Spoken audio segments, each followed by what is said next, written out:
Le temps de la colère mentale. Voici le titre de l'enregistrement d'aujourd'hui, produit au mois de mai de l'année 2022.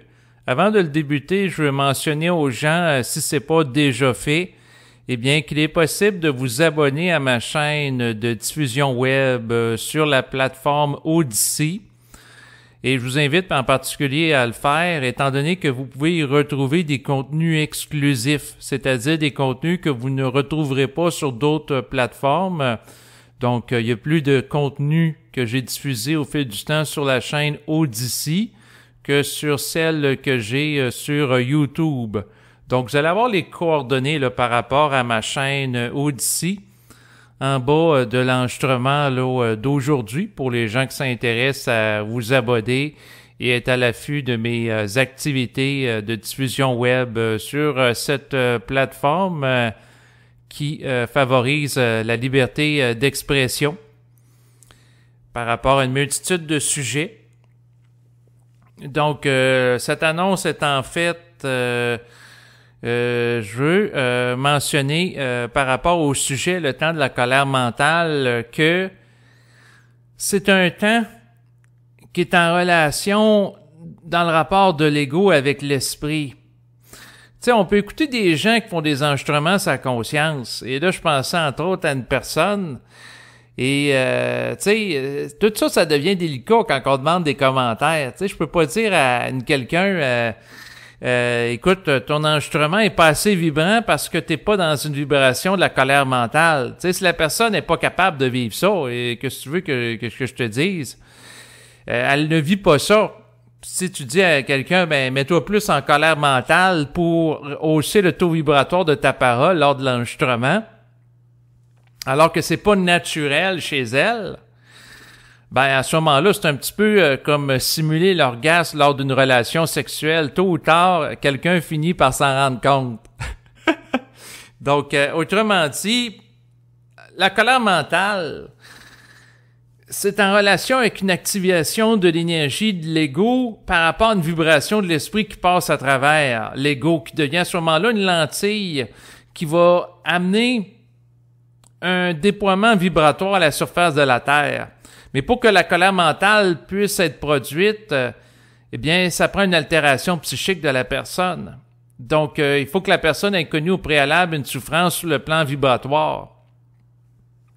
Et la colère mentale, c'est pas quelque chose qui se décide. D'où la raison du titre de l'enregistrement présent, de cet exposé. Le temps, c'est en fonction d'un temps. Puis le temps n'est pas sous le contrôle de l'ego. Dans le sens que la personne va pas dire, ben là, je vais me lever demain matin à 7h30, où je commence comme quelqu'un qui commence à travailler. Entre 9 et 5, là, je peux vivre la colère mentale. Après ça, je me repose. L'ego peut chercher à gérer les mises en vibration qu'il connaît, le rapport au réel. Mais le temps de la colère mentale, c'est pas quelque chose qui s'improvise. Premièrement, vivre la colère mentale, la personne, elle peut pas dire, ah ben, demain matin, je vais me lever, je vais vivre la colère mentale entre 8h30 et 9h, puis après ça, ça va être fini. Non, la colère mentale est en réaction avec une mise en vibration qui provient de l'esprit. Tant que la personne n'est pas en contact avec l'esprit, la personne ne peut pas vivre une colère mentale tant aussi longtemps qu'elle n'a pas une communication télépathique avec l'esprit. Je dis une communication, mais en réalité, la colère mentale s'installe dans une attitude de contestation interne par rapport à l'esprit. Donc, autrement dit, on peut écouter des enregistrements sur Internet et c'est sûr que si la personne ne vit pas la colère mentale, elle peut essayer de la simuler, mais tôt ou tard, les gens ont fini par s'en rendre compte parce que la colère mentale est vibratoire et on ne peut pas simuler une mise en vibration. On peut utiliser des formes qui peuvent y faire penser, quelqu'un peut utiliser des jurons, mais si les jurons, le vocabulaire de pouvoir des Québécois n'est pas senti, donc autrement dit, si la personne utilise l'argot parisien puis elle se met à fâcher en disant « Putain, bordel de merde », s'il n'y a pas d'intensité, ça se sent vibratoirement. Donc, l'utilisation des formes qui peut être relative à la colère mentale si elles sont utilisées sans le support énergétique d'une souffrance convertie en puissance de volonté, ça va se sentir. Et à ce moment-là, pour vivre la colère mentale, est-ce que la personne peut être éduquée par rapport à ça? Dans le sens, est-ce que la personne, ça peut s'apprendre à l'école, comme on conduit un véhicule automobile? Donc, est-ce que ça se décide fondamentalement avec l'ego? La réponse, c'est non. On pourrait dire à quelqu'un, « Ah, ton enregistrement est pas assez vibratoire, tu vis pas assez de colère mentale. » La personne peut essayer de se mettre en colère dans une attitude psychologique parce qu'elle a entendu dire ça. Mais si la colère n'est pas sentie, bien, un peu comme un orgasme qui n'est pas senti lors d'une activité sexuelle, tôt ou tard, la personne qui a de la sensibilité en vient à détecter, même si au niveau de la forme manifeste, ça fait penser à l'autre. Donc, autrement dit, quelqu'un peut simuler au niveau de la forme, mais si la personne a sensibilité vibratoire, eh bien, cette personne-là, tôt ou tard, qui simule, va être dévoilée par la capacité de force de pénétration psychique de celui qui connaît une conscience intégrale en relation avec une conscience qui est très vibrante. Donc, autrement dit, la personne qui a une conscience vibratoire n'est plus manipulable par la forme. Et cette personne-là n'est pas manipulable par une personne qui cherche à simuler la colère mentale. Et la colère mentale, c'est une réaction de la volonté mise en vibration par l'esprit. En fait, si on en regarde ça d'une manière occulte, la colère mentale est sous la gestion de l'esprit.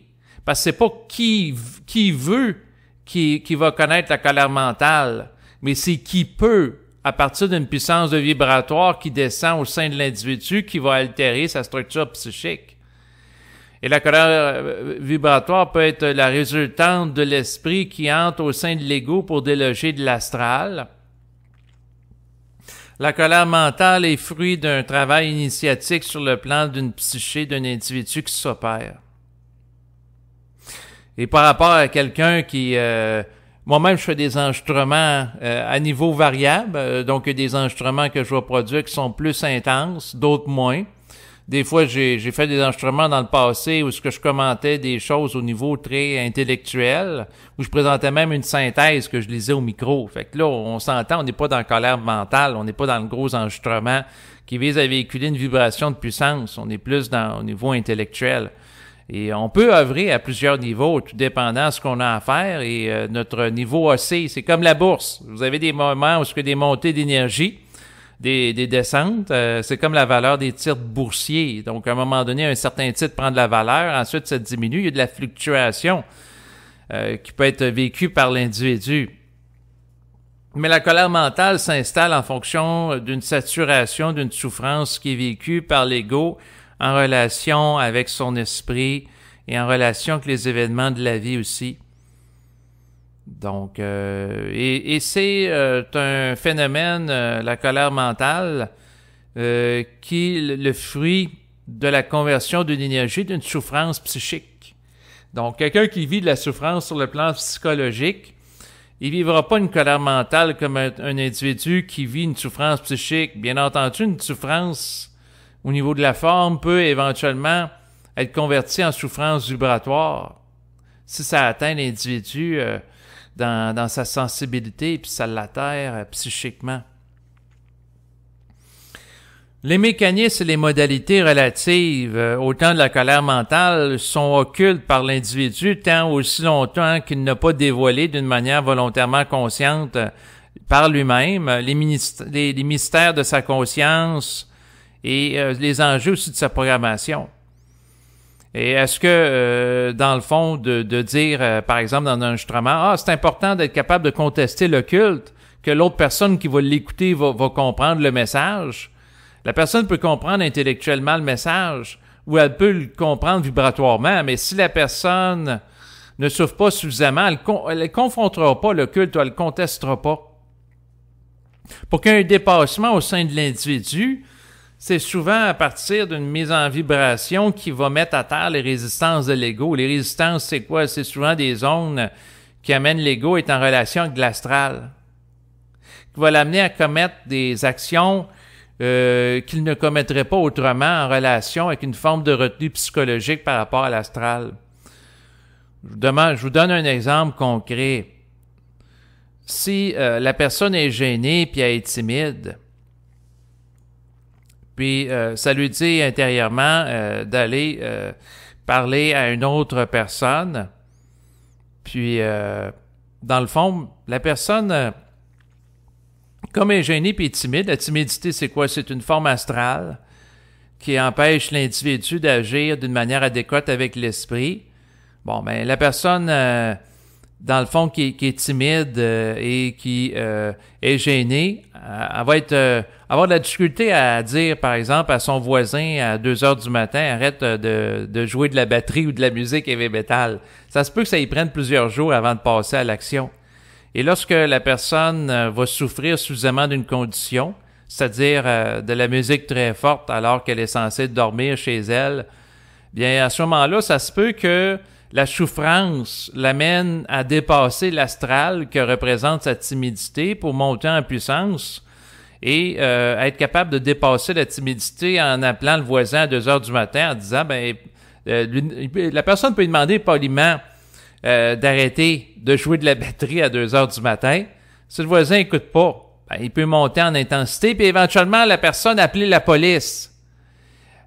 Donc, si le voisin n'arrête pas de faire du bruit, et c'est sûr que il y a une intensité qui amène par rapport à une souffrance vécue. Tu sais, ça fait plusieurs jours que la personne fait de l'insomnie, puis elle souffre d'une condition. La souffrance vécue par elle va l'amener à dépasser une condition psychologique, c'est-à-dire la gêne, qui l'empêche de parler à un voisin, puis qui va faire qu'elle va être plutôt low profile, repliée sur elle-même. Donc, c'est souvent à travers la souffrance psychologique vécue que la personne dépasse une condition. Donc, la personne qui a peur de déranger les autres, si elle leur adresse la parole, puis elle le fait pas, c'est lorsqu'elle est suffisamment dérangée par une condition qu'elle va dépasser ça.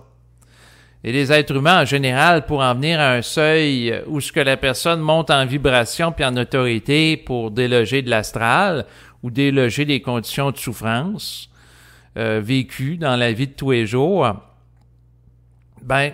c'est à travers des oppositions.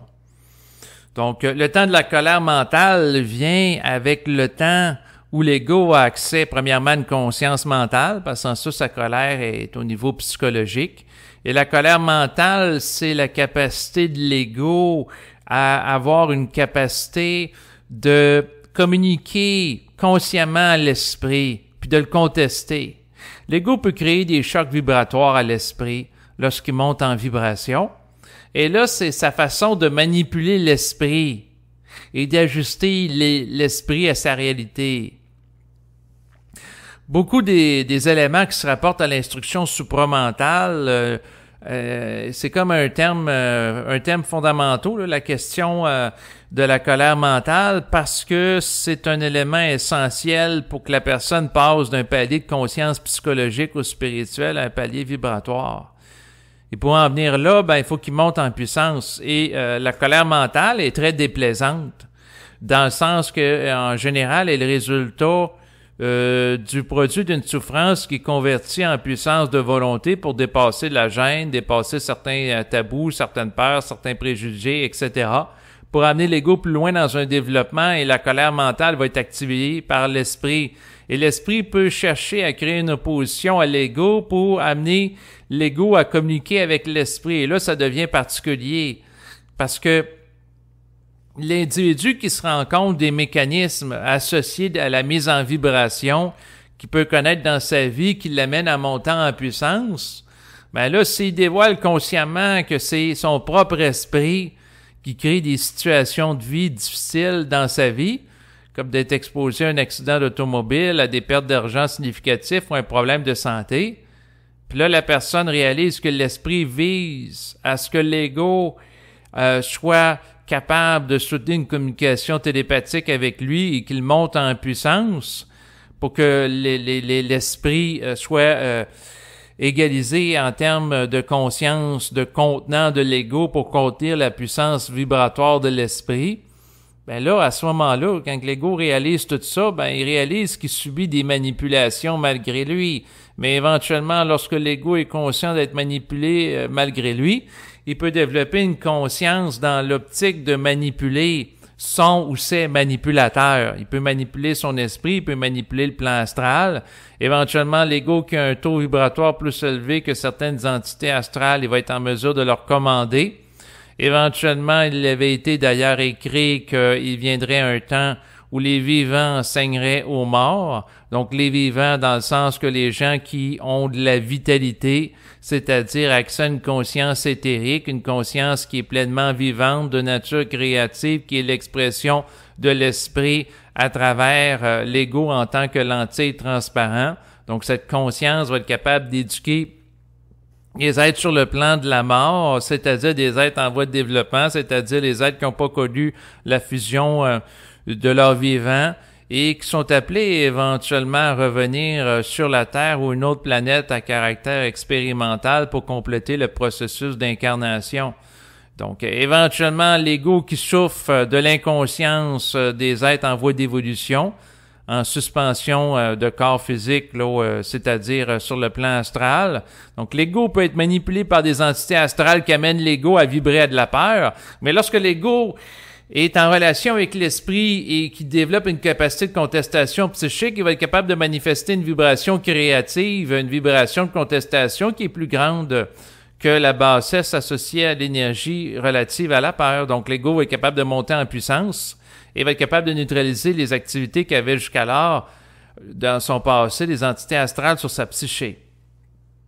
Donc, l'ego va connaître une émancipation psychique à mesure qu'il va avoir une puissance de volonté, puis éventuellement, il va être capable d'ajuster les êtres décédés qui se retrouvent sur le plan astral, parce que son taux vibratoire va être plus élevé qu'elle, étant donné que l'ego qui est en relation avec l'esprit et qui intègre la fusion dans le cadre d'un processus de transition psychique que l'ego connaît dans le cadre d'une existence particulière, eh bien, ça va faire en sorte que son taux vibratoire va ajuster créativement des êtres qui connaissent une stagnation évolutive et qui résident sur des plans parallèles à la dimension physique. Mais pour en revenir au temps de la colère mentale, quelqu'un pourrait donner comme conseil à une autre personne qui fait des enregistrements: gêne-toi pas pour t'exprimer. Aie l'audace d'extérioriser ta parole avec puissance, force de volonté. Sors de la gêne, sors de la timidité. La personne pourrait donner plein de conseils pendant 10 ans, pendant 20 ans, pendant 30 ans.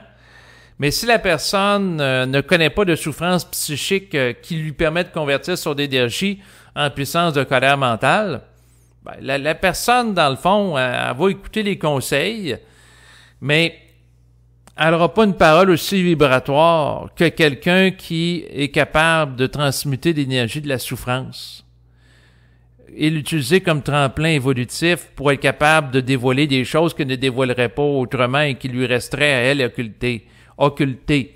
Tant que la personne vit un confort relatif, elle ne développera pas une puissance de colère mentale.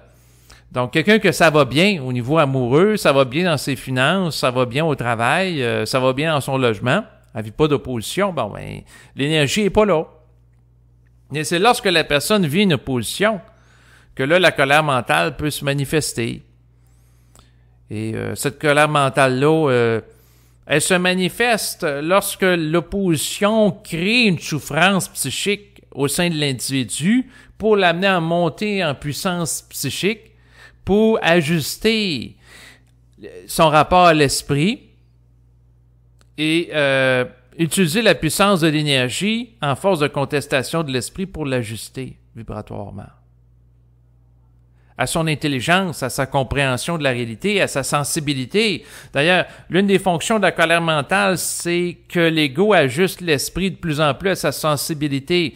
Et pour que l'ego ajuste l'esprit à sa sensibilité, il faut que l'esprit connaisse des oppositions qui vont l'électrifier. Autrement dit, si l'esprit fait vivre de la souffrance à l'ego et que l'esprit subit le contre-coup de la souffrance qui l'amène l'ego à vivre, l'esprit va réaliser que c'est pas intelligent de faire souffrir l'ego, même chose pour une entité astrale ou autre. Autrement dit, c'est comme si la personne, un peu comme un rat de laboratoire, elle va subir un choc énergétique parce qu'elle est manipulée, un peu comme un rat qui va, par exemple, rentrer dans une pièce et appuyer sur un bouton et connaître un choc électrique. Bon, ben, si le rat, à chaque fois qu'il rentre dans une pièce, il y a un choc électrique, eh bien, le rat, à un moment donné, va réaliser qu'est-ce qui se passe. Et si le rat réalise que c'est un autre être qui lui inflige un choc électrique, alors que le rat décide pas ça, mais que le rat réalise que la puissance aussi d'infliger un choc électrique à l'individu qui tire les ficelles au niveau occulte, eh bien, à ce moment-là, il peut avoir un retournement de sa condition évolutive qui subit des expériences malgré lui pour en faire un être qui horizontalise son rapport avec ceux qui orchestrent les manipulations. Donc, autrement dit, la personne qui subit des chocs énergétiques, mais qui est capable de transférer la charge de souffrance des chocs vécus à l'être qui en est l'initiateur, eh bien, à ce moment-là, l'être qui initie cela, c'est-à-dire qui impose des oppositions qui occasionnent des chocs énergétiques, en connaît le contre-coup, et là, il y a une forme de régulation vibratoire qui peut s'installer entre les deux. Et c'est sûr que l'un des objets de mon étude au fil du temps, auquel j'accorde beaucoup de l'importance, ça pourrait s'intituler ceci: comment manipuler nos manipulateurs. Et plus qu'on se conscientise, plus qu'on voit la manipulation dans notre vie. Tout d'abord, la manipulation se comprend à partir du principe que la pensée n'origine pas de l'individu. La pensée, comme l'avait déjà mentionné Bernard de Montréal, la pensée vient d'ailleurs que le cerveau physique. La pensée n'est pas sécrétée par le cerveau comme l'estomac qui va sécréter des sucres gastriques pour favoriser la digestion. Donc, c'est très différent. Et les oppositions de vie, en fait, que l'ego subit, qui l'amènent à connaître une souffrance psychique, c'est pas l'ego qui les occasionne. C'est pas comme un entraînement. Tu sais, la personne va dire, ben là, aujourd'hui, je vais aller parcourir 2 km ou 5 km ou 10 km de jogging. Et là, je vais souffrir. Fait que là, je vais monter en vibration puis en capacité de colère mentale. Eh non. Si ça marcherait comme ça serait trop facile. Puis une autre personne peut pas dire, je vais imposer à un individu de s'entraîner physiquement ou de travailler très fort pendant 50 heures cette semaine. Puis là, il va monter en colère mentale. Mais non. D'ailleurs, quelqu'un qui impose une condition qui occasionne de la souffrance pour amener une autre personne à être réduit à un état d'esclavage à travers le travail, a, dans le fond, en faisant ça, une action qui est karmique, qui est en relation avec l'astral. Quelqu'un qui est conscient peut pas avoir de plaisir objectif à faire souffrir un autre individu. C'est impossible. Donc, tout ce qui est masochiste ou sadique ou sadomasochiste, si vous en faites une lecture, ne me croyez pas, faites vos vérifications. Ce que ça me dit intérieurement présentement, c'est qu'il y a toujours une composante astrale par rapport à ça. Par rapport aux gens qui sont sadiques, qui aiment faire souffrir, ou masochistes qui aiment souffrir, il y a toujours une affiliation psychique de l'individu par rapport au plan astral, parce que l'individu qui est conscient, il cherche pas à faire souffrir les autres, et il cherche pas à souffrir. Il peut aimer vivre certaines tensions, dans le sens que quelqu'un qui soulève des poids et haltères ou qui s'entraîne comme un forcené, ça crée des tensions corporelles, donc une forme de souffrance. Mais là, on parle pas d'une souffrance infligée à autrui, là, comme quelqu'un, par exemple, qui, comme c'était le cas dans le passé, là, va avoir des esclaves là, dans une plantation de coton, puis il force à travailler comme des fous, ou prendre des gens dans des camps de concentration, là, puis les faire travailler très fort là, dans des entreprises de production industrielle là, lors de la Deuxième Guerre mondiale. Non, c'est pas pareil. Mais tout ça pour dire que les gens sont manipulés et le temps de la colère mentale, dans le fond, va approcher de plus en plus présentement pour un grand nombre d'individus qui sont appelés à vivre au fil des décennies, au fil des siècles, de plus en plus ce que certains appellent l'initiation solaire, ce que certains appellent le passage à la conscience supramentale. Les mécanismes par rapport au temps de la colère mentale, c'est intéressant d'y parler à voix haute parce que c'est des mécanismes qui sont en général occultes et complexes. Moi-même, ça fait au-dessus de 10 ans que je les étudie. C'est toujours pas clair pour moi. Moi, en tant qu'ego qui réfléchit, qui essaie d'appréhender le phénomène, c'est pas clair. Ma vie est pas claire, est toujours pas claire par rapport aux différents points. J'ai toujours des zones d'ombre, des zones à explorer. puis dans le temps qu'on explore au niveau de la parole, on peut savoir quelque chose, le temps qu'on le parle. Mais par la suite, ce qui arrive, c'est que si on retombe dans de l'astral, dans de la réflexion, on perd contact avec le savoir auquel on a eu accès. Et donc, à ce moment-là, ben, il faut se remettre en vibration pour rechercher le savoir. Mais comme mentionné d'entrée de jeu, c'est pas qui veut se mettre en vibration, mais c'est qui peut. Et pour y arriver, il faut vivre une souffrance sincère, qui ne se simule pas. Et est-ce que c'est intelligent de chercher la souffrance? La réponse est non. Donc, moi, je suis pas masochiste, je suis pas intéressé à souffrir. Par contre, est-ce que c'est intelligent, lorsqu'on est confronté à une situation, un événement souffrant, de convertir l'énergie, de la transmuter pour utiliser cette énergie-là pour établir un rapport de force plus grand avec son esprit dans l'optique d'avoir accès à davantage de savoir? La réponse c'est oui. Donc, et en passant, ce que ça me dit intérieurement, c'est que l'esprit ne cherche pas à faire souffrir l'ego, fondamentalement. Il cherche à fusionner avec lui. Il est intéressé à ce qui monte en souffrance. Et la finalité de l'esprit, c'est l'évolution de l'individu en tant qu'âme, qui soit plus ajusté à lui, vibratoirement. Et si ça passe par la souffrance, ça va passer avec la souffrance. Ça fait partie du moyen. Et c'est sûr qu'au niveau de l'esprit, l'adage, à savoir la fin justifie les moyens, pour des raisons d'évolution. Mes études et mes observations au fil du temps m'amènent à penser que oui. Donc, si pour amener un ego à être plus transparent ou à monter en vibration, l'ego doit être soumis à une forme de désinformation, de mensonge, de manipulation, l'esprit n'hésitera pas. L'esprit est un spécialiste dans la retenue d'informations. Il est un spécialiste dans la désinformation.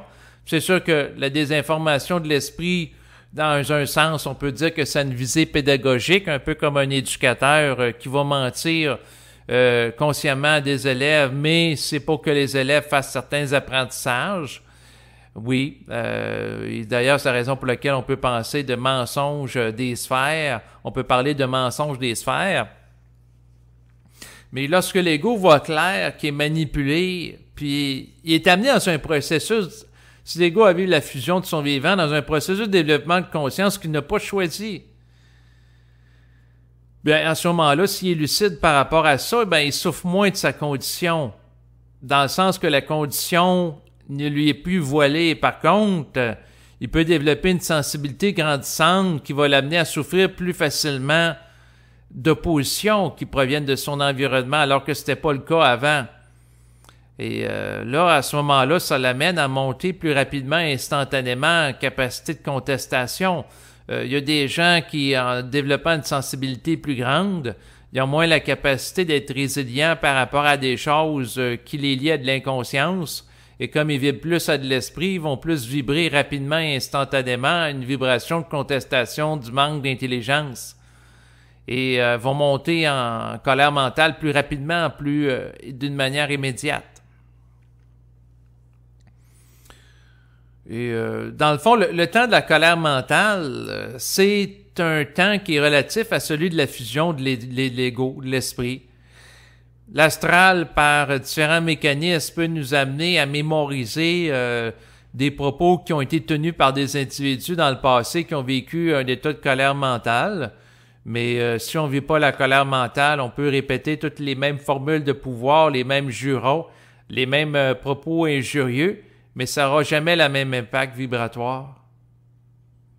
D'où l'importance d'être honnête envers soi. Moi, je suis capable de regarder mes enregistrements et de dire « Ah, tel enregistrement que j'ai fait dans le passé, il est plus vibrant. Lui, non, il est plus intellectuel. Lui, il est plus spirituel, et ainsi de suite. » Donc, c'est important de développer une conscience autocritique. Être sensible à la contestation aussi des gens de notre environnement, dans l'optique que ce soit des critiques constructives et non pas des attaques personnelles. Parce que ça n'a pas de portée d'ajustement. Mais c'est sûr qu'à mesure que je réalise que je suis manipulé à certains moments pour être mis en colère, je suis manipulé pour vivre certains chocs. Et les manipulations de l'esprit, lorsqu'elles sont plus flagrantes, c'est lorsqu'il y a une série d'événements oppositionnels, puis la personne peut dire « Ah ben, je vais rester calme, là. Je vais encaisser le choc. Bon, elle peut avoir la capacité d'encaisser un choc, 2 chocs, 3 chocs, mais à un moment donné, elle peut plus contenir et c'est la goutte d'eau qui fait déborder le vase. Et là, malgré elle, elle entre dans un état de colère mentale, donc il peut y avoir un débordement vibratoire au niveau de l'esprit, comme il peut y avoir un débordement de l'astral. Un débordement de l'astral, c'est que la personne est exposée à une situation. Prenons par exemple un enfant qui pleure constamment. Et le parent peut demander à l'enfant d'arrêter de pleurer poliment, il peut essayer de faire sourire l'enfant, il peut utiliser plusieurs stratégies, mais si l'enfant n'arrête pas de pleurer, puis la personne est sous influence d'une entité astrale, ben, c'est sûr que dans certains cas, il y a des enfants qui vont être victimes de violences physiques, psychologiques de la part des parents. L'enfant peut, dans le fond, subir des débordements astrales dans le sens que c'est des comportements qui sont destructifs par rapport à l'enfant, et qui va amener le parent dans une boucle karmique. Si on pose la question à l'esprit, est-ce que le parent aurait pu faire autrement? La réponse, dans le fond, ça devient intéressant parce que je bloque un peu à la parler, mais si la personne n'est pas en contact avec l'esprit et qu'elle n'a pas accès à une psychologie haute, à des informations hautes qu'elle a accès, ben, elle est comme pris à avoir un comportement qui manque d'ajustement. À moins que l'astralité en elle soit ajustée par quelqu'un qui a de l'esprit. Mais encore faut-il qu'il y en ait un dans l'environnement. Et est-ce que pour des raisons karmiques, l'esprit qui se rattache à un enfant va laisser sa contrepartie terrestre, c'est-à-dire lui en tant qu'égo, subir des agissements de violence? Ce que ça me dit, c'est que dans certains cas, ça peut être le cas parce que à ce moment-là, ça peut amener à défaire un ego qui est trop orgueilleux. Ça peut avoir différentes fonctions. Est-ce que c'est souhaitable sur le plan humain? La réponse, c'est non. Moi, personnellement, je suis opposé à la violence physique et psychologique qui est faite par rapport à des enfants en particulier, étant donné que dans mon enfance, j'ai vécu de la violence sur le plan physique et psychologique. J'ai pas aimé subir cette condition. Et je ne suis pas intéressé à ce que personne subisse une telle condition dans sa vie présente ou d'autres personnes. Par contre, c'est pas moi qui contrôle la destinée des individus et l'esprit peut se servir d'événements traumatiques ou chocs en bas âge pour amener un niveau plus élevé d'intériorisation, comme dans mon cas, avoir subi de la violence physique et psychologique, alors que j'étais très jeune de la part de mon père, m'a amené à m'intérioriser rapidement. Donc, alors que j'étais jeune. Par contre, il y a toujours une facture à payer par rapport à ça. Donc, c'est sûr que dans mon cas, quand je regarde ça, bon, ben, je suis venu à faire preuve d'anxiété par rapport aux gens de l'environnement. Donc, vivre une forme d'anxiété, d'anticipation. Et c'est sûr qu'au niveau psychologique, ben, ça m'a affecté. Dans le sens que ça m'a amené à avoir une vision plutôt pessimiste de l'être humain, d'être plus dans un état d'être sur les gardes que d'ouverture, plus pessimiste qu'optimiste. Et des fois, ce qui arrive, c'est que je suis pessimiste par rapport aux gens en général et je cherche à me rééquilibrer à travers ma parole, à travers mes observations. Donc, ça m'amène à facilement anticiper le pire. Et quand je regarde mes réflexes psychologiques, ben, je conteste les comportements chez moi lorsque je les vois qui manquent d'ajustement. Par contre, c'est difficile à faire. C'est très difficile d'être objectif par rapport à soi. On peut voir qu'est-ce qui manque d'ajustement chez les autres, chez les politiciens, chez les scientifiques, chez les dirigeants. C'est extrêmement facile à faire. Mais voir qu'est-ce qui peut manquer d'ajustement en soi, c'est difficile. On peut vivre une communication télépathique avec l'esprit qui vise à nous aiguillonner par rapport à ça, à attirer notre attention sur certaines choses, à faire régulièrement des examens de conscience, mais même encore là, c'est très ardu. Ce qui fait que le processus d'intégration d'une conscience vibratoire est extrêmement long. Et c'est quoi le principal obstacle par rapport à ça? C'est l'orgueil de l'individu, c'est son ego qui cherche à avoir raison, qui réfléchit les choses de manière à se donner avantage, et ainsi de suite. Donc, pour en revenir au thème de l'enregistrement d'aujourd'hui, le temps de la colère mentale, ben, le temps de la colère mentale arrive dans la vie d'un individu lorsqu'il souffre suffisamment des conditions évolutives qu'il connaît. Un individu qui souffre suffisamment de violence physique, psychologique ou de problèmes financiers importants va dire à un moment donné, ça suffit. Il va être capable de s'affirmer. Et ça va être une affirmation vibratoire qui va être entendue sur les plans et qui va avoir une réverbération occulte. Donc la personne va véhiculer une vibration qui va être tellement forte à travers sa parole, qui est le résultat de la transmutation d'une énergie de souffrance en puissance vibratoire, qui va lui donner une autorité de commander à l'esprit et au plan de la lumière pour que sa réalité soit ajustée en fonction de sa sensibilité souffrante. Mais par rapport à ça, ce qu'il faut comprendre, par rapport à l'autorité de la parole, en relation avec une souffrance vécue, une condition imposée dans l'optique de la renverser, il faut que la personne monte réellement en vibration. Tu sais, si quelqu'un dit qu'il n'a pas assez d'argent parce que la personne n'est pas millionnaire ou multimilliardaire, puis la personne dit « Ah, je souffre, j'ai besoin de plus d'argent » alors que c'est pas réel, l'esprit, si la personne parle, c'est juste au niveau de la forme ou du désir subjectif qui lie la personne à de l'astral, l'esprit va faire la sourde oreille, il n'écoutera pas l'ego.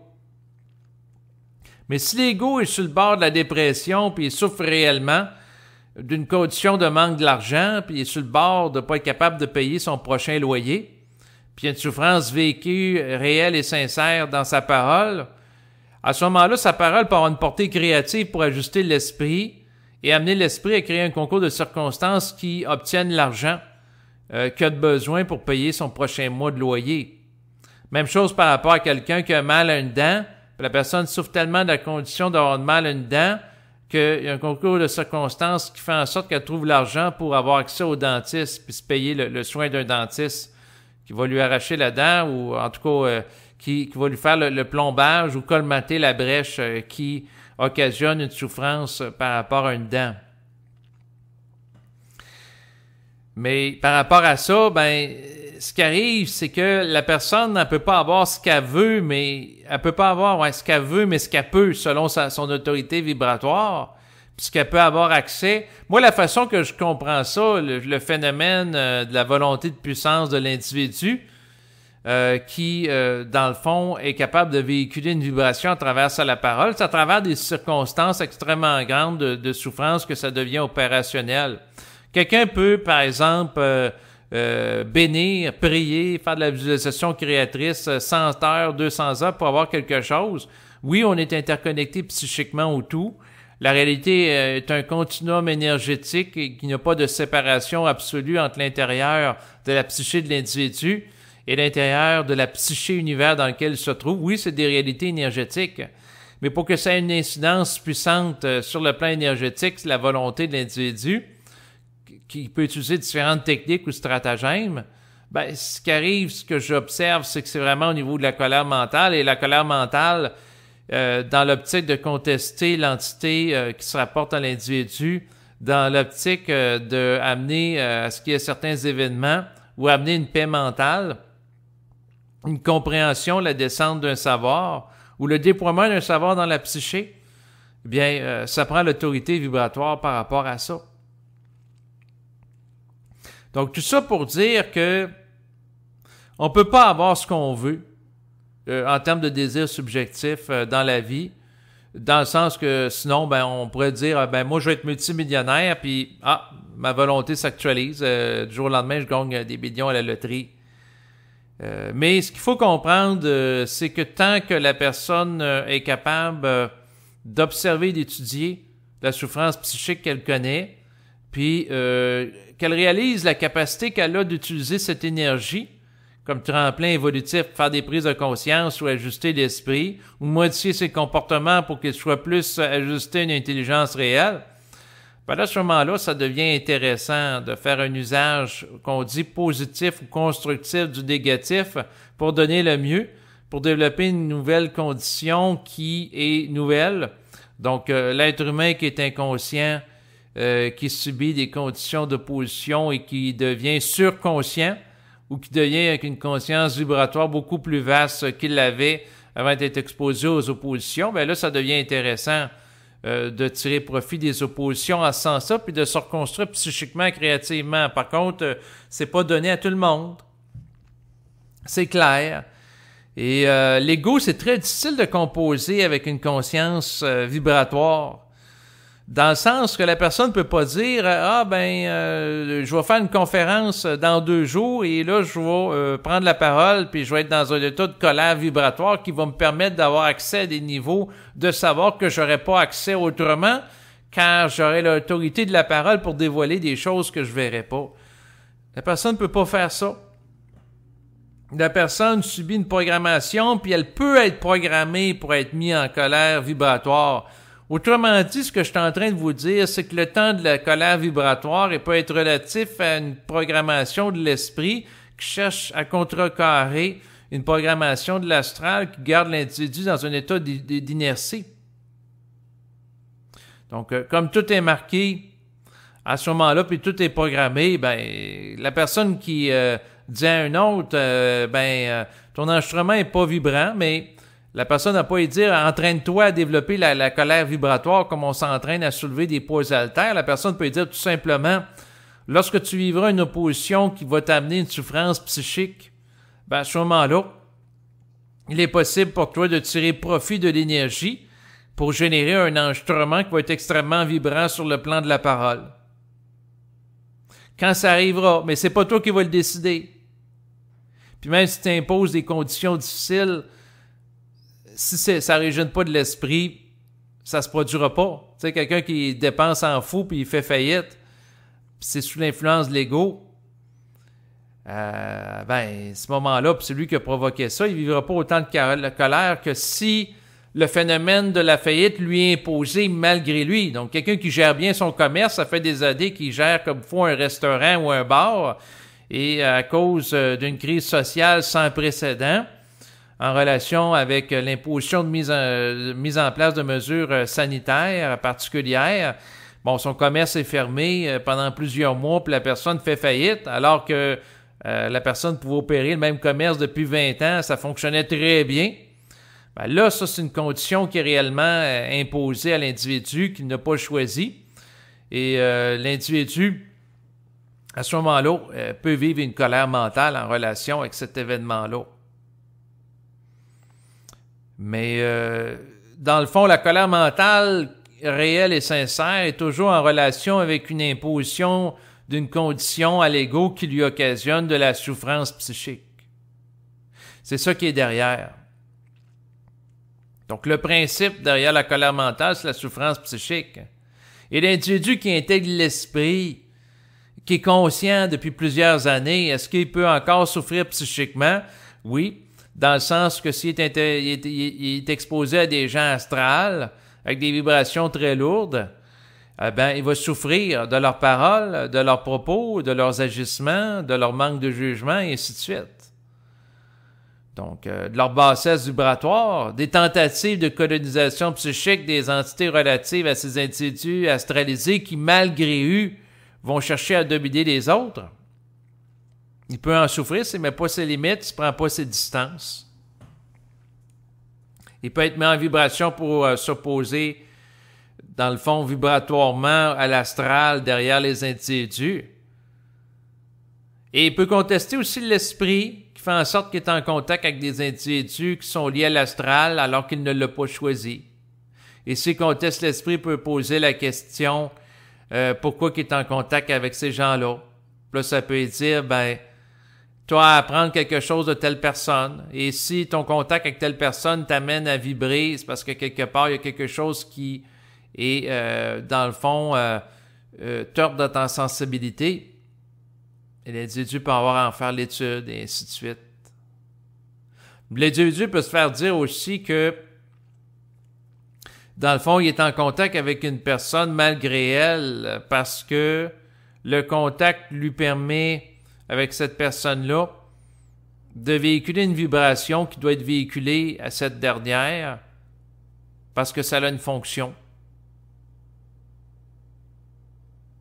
L'individu peut servir malgré lui à amener des ajustements vibratoires à des individus de son environnement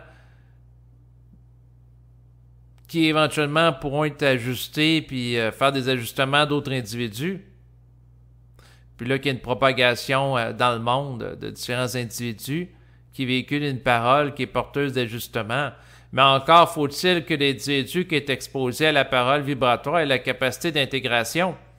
Dans le sens que si l'ego dit « Ah, ben, je rencontre telle personne, je vais l'ajuster vibratoirement », alors qu'il n'a pas la vibration que c'est réel, qu'il peut agir ainsi, quand même qu'il déploie devant elle une grande parole vibratoire, qu'il expose des choses avec très grande précision, ça ne servira à rien.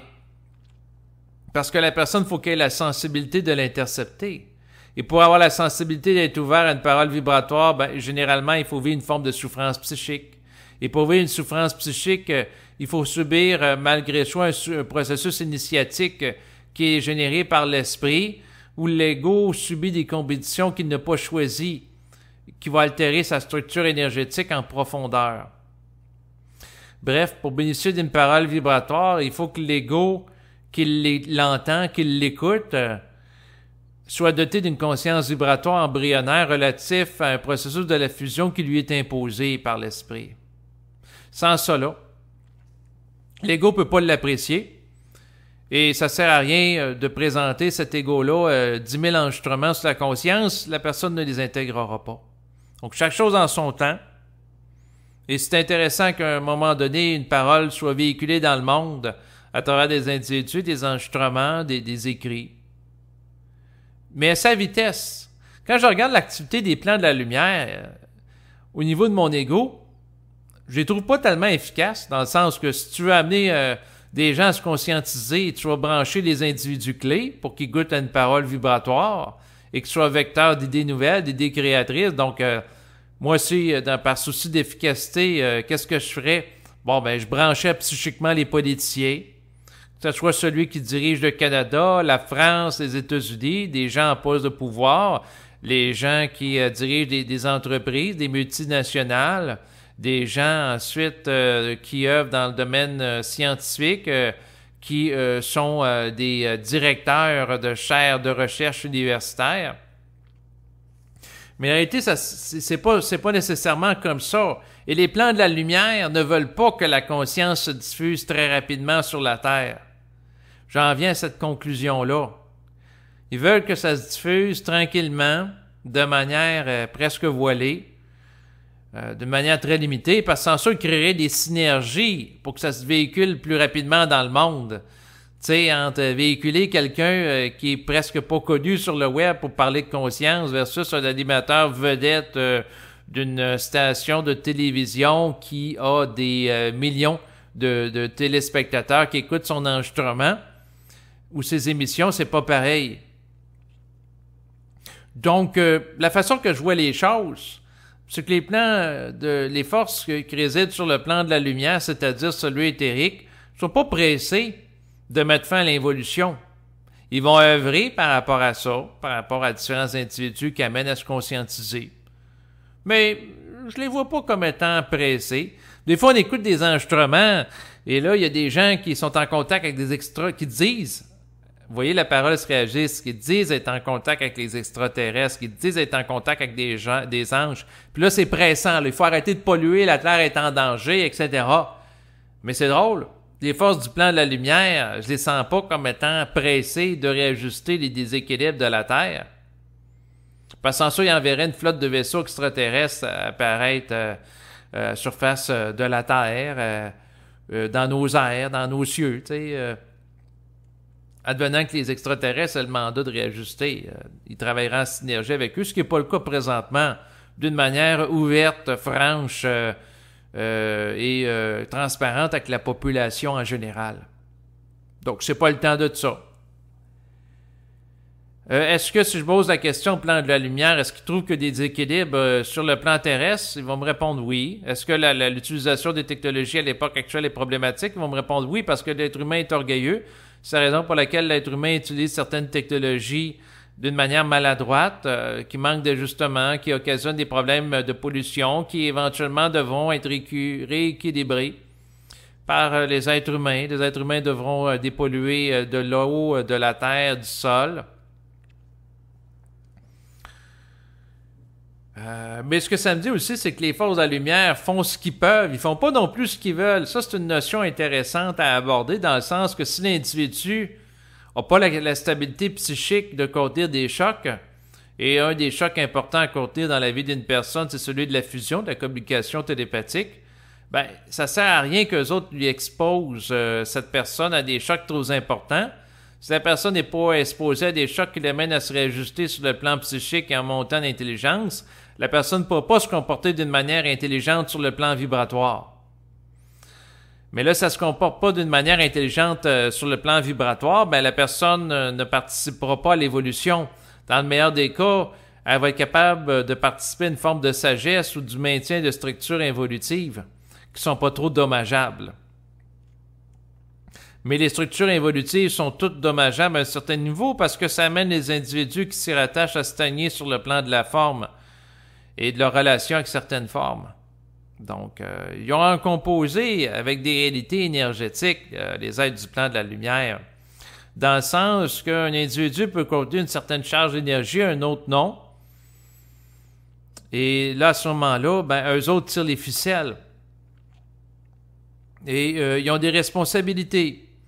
Les êtres humains qui sont inconscients sont confrontés parfois au manque d'intelligence des entités astrales ou le manque d'ajustement aux réalités égoïques des êtres du plan éthérique.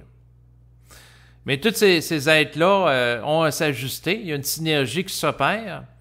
L'être humain a à s'ajuster à l'intelligence de l'esprit et l'esprit a à s'ajuster à l'intelligence pratique de l'être humain qui est le corollaire d'un vécu expérimental d'un être sur le plan biologique. Est-ce que les ajustements se font? Oui, mais elles se font au prix de grandes souffrances. Les premiers individus qui connaissent le processus de la fusion sont exposés à des souffrances abominables, des souffrances très grandes. Puis les individus qui viennent après, ben, les esprits ont tiré profit des observations qui ont été faites à partir des premiers spécimens. Puis là, à ce moment-là, ils ont un rapport plus ajusté avec les êtres humains au fil des décennies, au fil des siècles. Un rapport qui va s'ajuster en relation avec la prise de conscience de souffrance qui est vécue. Donc, tout s'ajuste. Les êtres humains s'ajustent, les êtres du plan de la lumière aussi. Et le manque d'ajustement, ça donne quoi? Ben, ça donne des gens qui se suicident. Et par rapport au phénomène du suicide, moi, je vois des responsabilités occultes.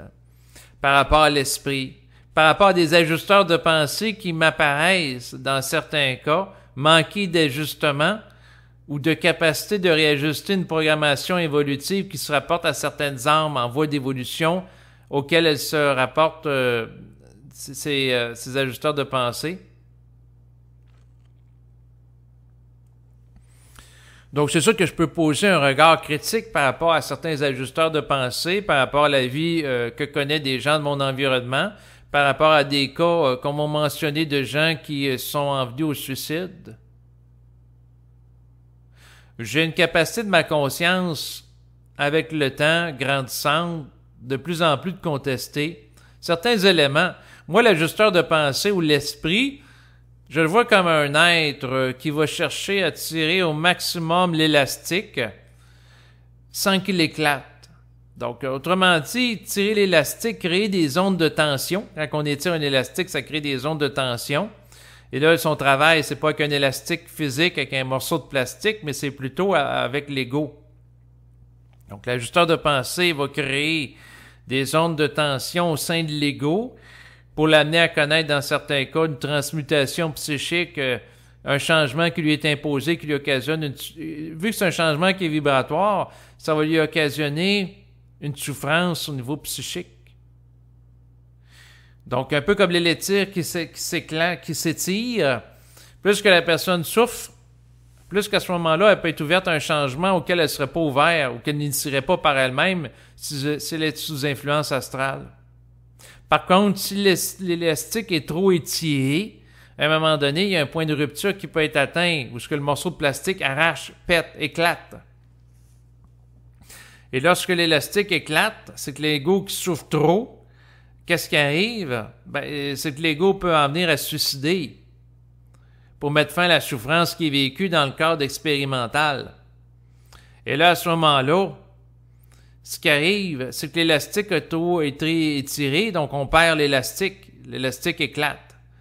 Il est dissolu. dans sa structure énergétique. On fait éclater la forme. Et il y a des égos qui, sous l'influence de grandes souffrances vécues et interprétées psychologiquement par eux, en viennent à se suicider. C'est un constat qui peut être fait.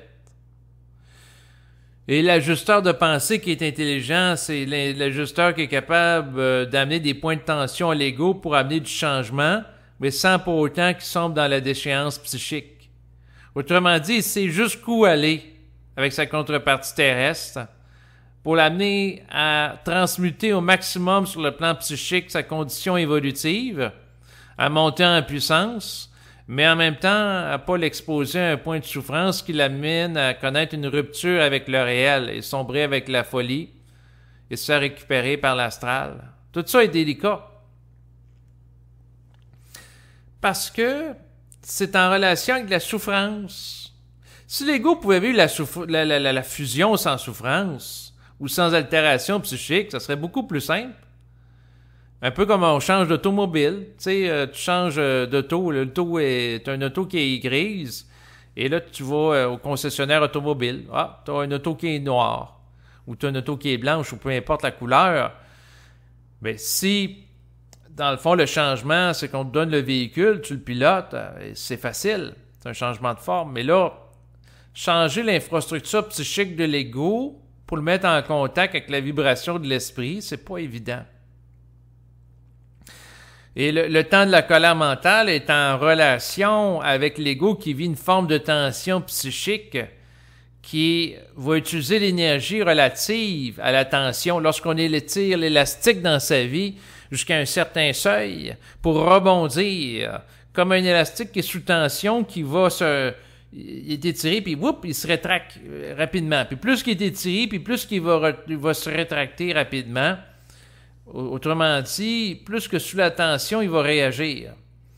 Et quelqu'un qui est très sensible, il réagit très rapidement par rapport à toute tension qui manque de respect de sa sensibilité. Ça, c'est clair. Et c'est ce qui s'installe avec le temps. Le temps de la colère mentale va être présent dans tout individu qui vit une altération psychique qu'il subit et qu'il n'a pas choisi, en relation avec le processus de la fusion.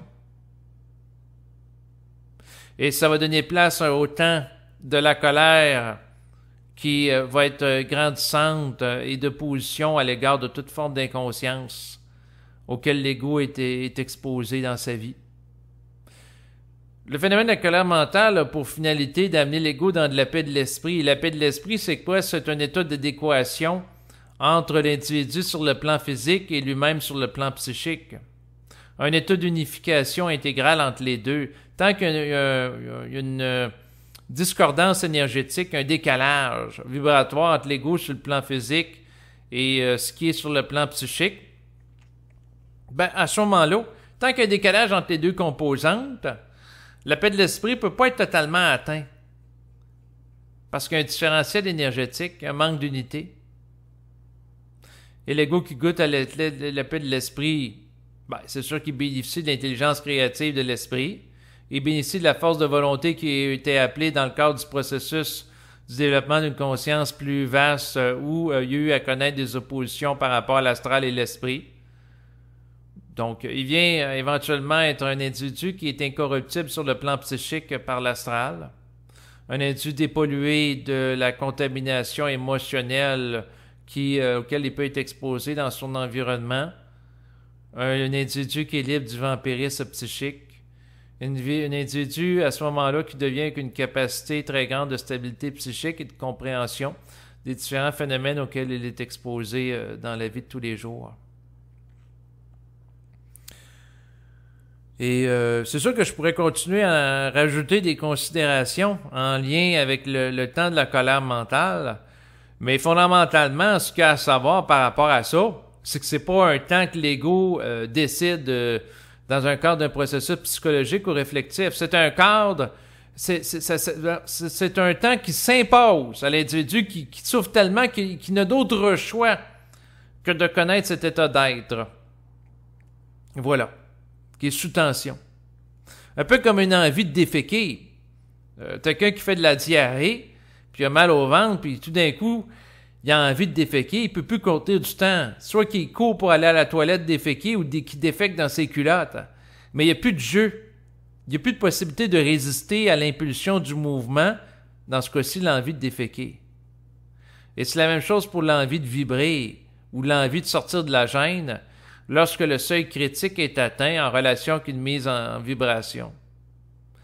Et là, à ce moment-là, quand on regarde ça, est-ce que le vécu de la colère, le temps de la colère mentale est un temps qui est inévitable pour les nouveaux initiés à la surface de la Terre? La réponse c'est oui. Est-ce que dans le cadre du 21e siècle, il va y en avoir de plus en plus qui vont vivre ça? La réponse c'est oui. Donc, est-ce que l'individu a à faire quelque chose pour en venir à ce stade-là? Ben, la personne a à être lucide, mais encore là, non, la personne n'a rien à faire. Lorsque ça va être le temps pour elle de vivre ça, elle va vivre ça, un peu comme une envie de déféquer intense. La personne n'a pas à vivre une formation de 100 heures ou de 200 heures de communicateur en conscience. Elle n'a pas assisté à des ateliers, elle n'a même pas écouté d'enregistrement relatif à la conscience. Lorsque ça a à se placer, ça va se placer. C'est tout. À ce moment-là, à quoi ça sert d'écouter des enregistrements sur la conscience ou d'en faire? C'est une question que les gens peuvent se poser. Ben, ça expose les gens à une vibration. Si la personne est mise en vibration pour écouter l'enregistrement, ben, c'est intéressant pour elle qu'elle l'écoute. C'est ça. Mais est-ce que l'écoute de l'enregistrement va amener la personne à être consciente puis à intégrer... est-ce que ça donne de l'intégration? Est-ce que quelqu'un qui intègre de la conscience peut partager son intégration aux autres puis que ça permet aux autres d'intégrer leur propre conscience en écoutant juste l'enregistrement? Ben non, c'est insuffisant. La conscience s'intègre lorsque la personne monte en puissance vibratoire. Et c'est pas parce que vous écoutez quelqu'un qui est capable de véhiculer une puissance vibratoire à travers sa parole que ça veut dire que vous allez pouvoir vous-même vivre cette puissance-là vibratoire, au même titre que c'est pas parce que vous écoutez des gens qui font de la boxe à la télévision ou qui s'entraînent physiquement aux Olympiques que ça veut dire que du jour au lendemain, vous allez, en étant exposé à eux, devenir un grand boxeur ou un grand athlète sportif. Non. La personne devient un athlète sportif lorsqu'elle est mise en vibration par rapport à ça, pour se lever le matin, puis s'entraîner comme un forcené. Bon, ben, il y a une mise en vibration, là, c'est plus au niveau spirituel de l'âme. On est avec des entités astrales, en général. Mais la mise en vibration de l'esprit, la finalité, c'est pas que la personne devienne une athlète ou qu'elle devienne un boxeur professionnel, c'est que la personne change de taux vibratoire. C'est ça le but. C'est ça l'objectif de l'opération énergétique de l'esprit qui va altérer la psyché de l'individu. C'est tout simplement ça. Et là, quand je regarde tout ça, ben, j'en viens au constat que pour les gens qui goûtent à une conscience vibratoire, que ce soit embryonnaire ou une conscience moyenne ou avancée ou très avancée, le principe est toujours de suivre la vibration qu'ils ont, de s'écouter. Et de suivre aussi la vibration dans un mouvement de générosité de l'esprit. Donc, si quelqu'un apprécie un enregistrement, ça lui dit intérieurement de faire parvenir une contribution financière en soutien avec la diffusion d'un enregistrement, parce que l'enregistrement, ça le nourrit plus qu'écouter un bulletin de nouvelles à la télévision ou écouter des conférenciers nouvel âgeux parler d'extraterrestres ou des anges. Ben, si la personne a mis en vibration par rapport à ça, elle a, tôt ou tard, à suivre le mouvement et aller dans ce sens-là. Aussi, je voulais vous mentionner que le temps de la colère mentale est en relation avec le temps de l'esprit, c'est-à-dire cette contrepartie cosmique de l'individu qui va initier le processus de la fusion. Donc, c'est une temporalité qui n'est pas en relation avec l'ego ou le plan astral. Donc, c'est en fonction d'un temps qui est différent, soit le temps de l'esprit. Et en terminant, je veux vous mentionner que s'il y en a parmi vous qui ont apprécié écouter cet enregistrement audio, eh bien, vous êtes les bienvenus pour me faire parvenir une contribution financière via les services de paiement sécurisés que sont Interact pour les gens au Canada et PayPal pour les gens qui sont à l'international ou aussi au Canada. Et vous allez avoir les coordonnées là, à ce sujet là, en bas de l'enregistrement. Et sinon, je termine en vous remerciant pour votre écoute et vous dis à bientôt. Au revoir.